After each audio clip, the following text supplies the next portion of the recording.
აქ არ იქნება თანადგომის სიტყვები. ყველა თვითონ ირჩევს, როგორ უნდა მოიქცეს.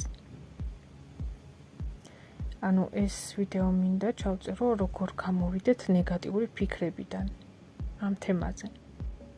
როცა ძალიან ღრმად განიცდი ნეგატივს, არ არის გამორიცხული, რომ მოიცდავ ნეგატიურ მოვლენებს.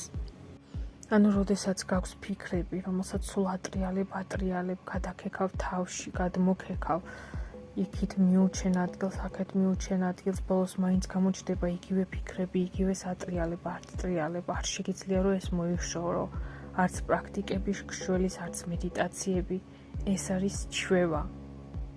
და ჩვევის გადაჩევა ზოგადად ყველაზე რთული სამუშაოა. უნდა გამოიმუშაო იმის ჩვევა, რომ მიფიქრო კარგად. დილა დაიწყო კარგზე ფიქრით. ჩართო კარგი მუსიკა. ან რაც გსიამოვნებს, იმითი დაიწყო.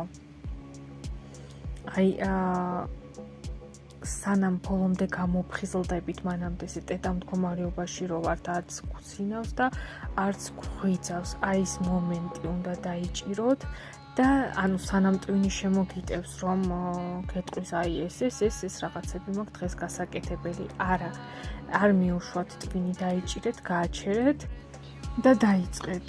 მაგალითად, რა კაია გავიღვიძე, მადლობა გავიღვიძე, რა მშვენიერი დღეა, რა კაია მინდია, რა კაია დღეს ესე უნდა ვქნა, რა კაია. ანუ კარგი რაღაცებით დაიწყეთ.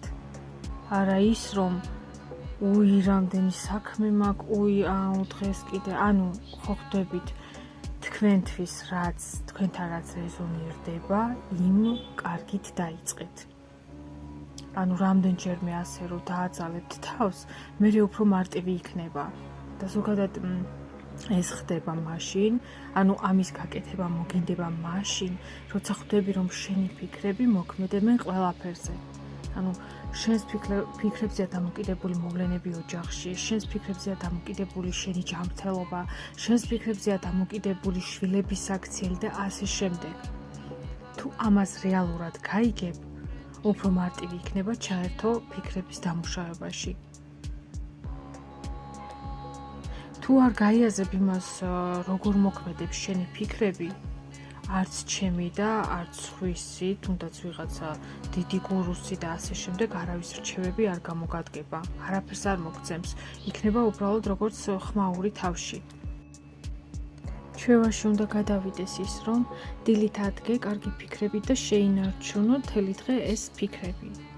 ეს არის მთელი ცხოვრების პრაქტიკა, ისევე როგორც სხეულს ავარჯიშებ და ტონუსში მოდის, მიატოვებ და ახლა არის ტონუსში, ასევე არის ტვინიც, ამიტომ ერთ კვირაში რაღაც შედეგის დადება, მე მგონი ამაზე ვფიქრო, რომ ერთ კვირაში მე შედეგს დავდებ, ცოტა არარეალურია, ერთი თვეც და შეიძლება კაი ხანიც, ანუ საჭიროა მყარი ნება, შინაგანი მყარი ნება, სიმყარე, რომ გააგრძელო, უნდა გადაწყვიტო, ანუ შენ თავში უნდა გადაწყვიტო, რომ მორჩა მე ასე აღარ მინდა, სხვანაირად მინდა, რომ მე ამას ვიზამ, ნელ-ნელა, ნაბიჯ და მივაღწევ.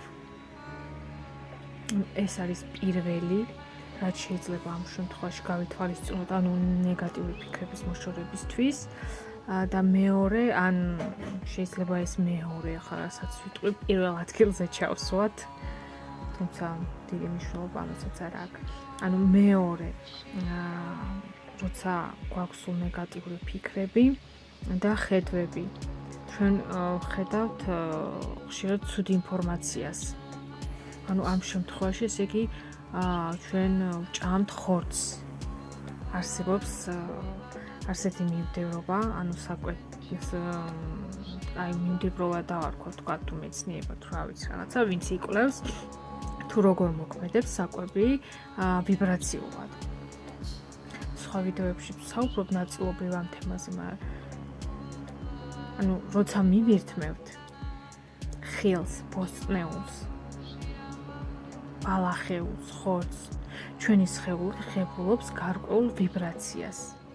რაც უფრო მეტ ხორცს ღებულობს ორგანიზმი, მით უფრო მეტ ცუდ ინფორმაციას ხედავს ის. მით უფრო ნეგატიური განწყობა აქვს მას, აქვს შფოთი, აქვს დაბნეულობა.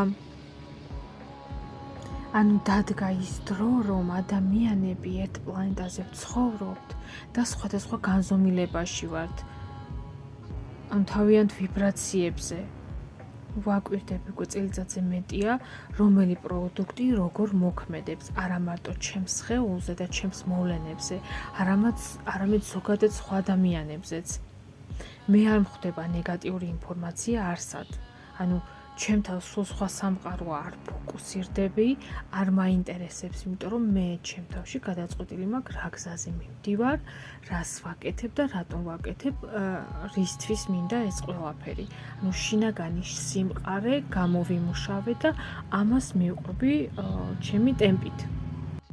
და მესამე მინდა კიდე დავამატო, ის უფრო დაკავშირებულია პირველთან, იმიტომ რომ ესეც ჩვევაში უნდა გადავიდეს, უნდა გქონდეს გაცნობიერება იმისა, რომ მე ვარ დამკვირვებელი ჩემი ფიქრების. ანუ ესეც ჩვევაში უნდა გადავიდეს, რომ დავუკვირდეთ ჩვენს ფიქრებს. რომ მე ვარ დამკვირვებელი ჩემი ფიქრების. და იმ ჩემს ფიქრებს მე რა მოვლენები მოსდევს. დამკვირვების როლში უნდა გადავიდეთ. ანუ ეს სამი რაღაცა დასაწყისისთვის კარგი იქნება ძალიან.